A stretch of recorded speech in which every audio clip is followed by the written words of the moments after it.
Hello friends, আমি আবারও চলে এসেছি তোমাদের সামনে একটা নতুন রেসিপি নিয়ে। চিকেন দম বিরিয়ানি, স্বাদে গন্ধে অপূর্ব। তোমাদের দাদাবাবু খেয়ে বলছে তুমি তো দাদা বৌদিকেও হার মানিয়ে দিয়েছো, এত টেস্টি তোমার হাতের বিরিয়ানি। চলো দেখে নেওয়া যাক রেসিপিটা কী আছে। আমি 500 গ্রাম চিকেন বড় বড় টুকরো করে কেটে জল দিয়ে ধুয়ে নিয়েছি।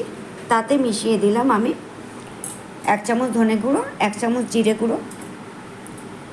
কীভাবে আমি খুব কম সময়ে তোমাদের এই চিকেন দম বিরিয়ানিটা করে দেখাবো, তোমরা দেখতে থাকো, আমার সঙ্গে থেকো।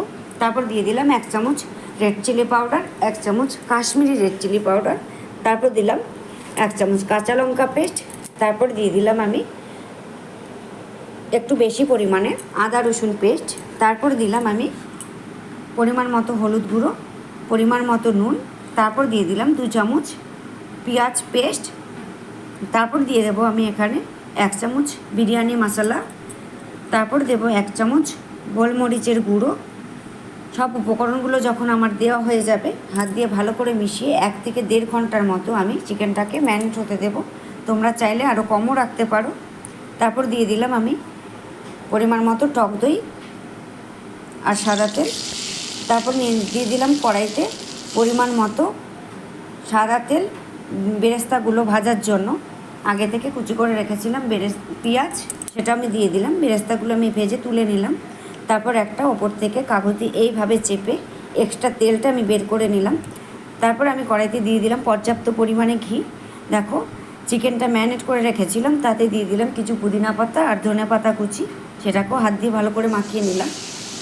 তারপর দিয়ে দিলাম ম্যারিনেট করা চিকেনটা। এই সময় গ্যাসের ফ্লেমটাকে আমি লো অবস্থায় রেখে 7 থেকে 8 মিনিট আমি কুক করে নেব। যখন কুক হয়ে যাবে, দেখো মোটামুটি হাফ সেদ্ধ হয়ে গেছে চিকেনটা। তেলটা যখন বেরিয়ে আসবে, আমি আগে থেকে টুকরো করে রেখেছিলাম আলু, সেটাও দিয়ে দেব।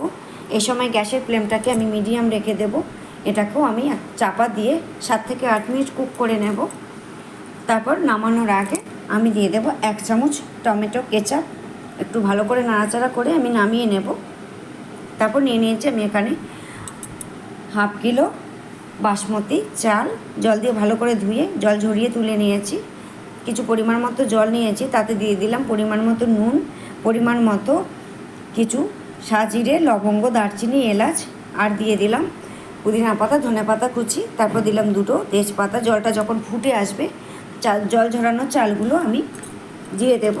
5 মিনিটের মতো আমি ফুল ফ্লেমে, তারপর দিয়ে দিয়েছি আমি এখানে কিছু সাদা তেল। 5 মিনিটের মতো ফুল ফ্লেমে আমি রাইসটাকে সেদ্ধ করে নেব। তারপর দেখো যে আমি চিকেনটাকে আমি রেডি করেছিলাম, সেখানে মিশিয়ে দিলাম আমি কিছু ধনেপাতা কুচি, পুদিনা পাতা কুচি আর কিছু বেরেস্তা দিয়ে দিলাম। তারপর দিলাম আমি ওপর থেকে কিছু রাইস। তারপর আমি আবার দিয়ে দেবো এখানে লেয়ারে লেয়ারে হাফ চামচ বিরিয়ানি মশলা, তারপর দেব কিছু বেরেস্তা, তারপর দিয়ে দেব কিছু, আমি আবার ওপর থেকে দেব রাইস। এইভাবে একটা হাতা দিয়ে আমি ছড়িয়ে দেব। তারপর আবারও আমি দিয়ে দেবো কিছু ধনে পাতা, পুদিনা পাতা কুচি আর বেরেস্তা। তারপর দেবো আমি হাফ চামচের মতো বিরিয়ানি মশলা। তারপর দেবো এখানে 3 ফোঁটার মতো মিঠা আতর। তারপর দেবো এখানে কেশর দুধ, ভিজিয়ে রাখা কেশর দুধ। চাপা দিয়ে আমি একটা প্লেট দিয়ে, একটা ন্যাকড়া দিয়ে চাপা দিয়ে আমি দমে বসাবো। একটা নিয়ে নিয়েছি চাটুটা গরম করে নিয়েছি। এই সময় আমি প্রথমে 5 মিনিট আমি ফুল ফ্লেমে দিয়ে নেব। তারপর দেব আমি 10 মিনিট মিডিয়াম ফ্লেমে। তারপর দেব আমি 15 মিনিট রেখে দেব, গরম চাটুর ওপরে রেখে দেব। তারপর দেখো আমি পুরো রেডি হয়ে গেছে আমার বিরিয়ানিটা, সার্ভ করে দেব। রেসিপিটা কেমন লাগলো অবশ্যই জানাবে। ভালো লেগে থাকলে তোমরা ট্রাই করে দেখো বাড়িতে। আবার আমার চ্যানেলটাকে সাবস্ক্রাইব করে দেওয়ার জন্য সবাইকে অনুরোধ রইল। দেখো চিকেনটা কত সুন্দর সফট হয়েছে, আলুটাও সফট হয়েছে। আবার তোমাদের সঙ্গে দেখা হবে আগামী পর্বে।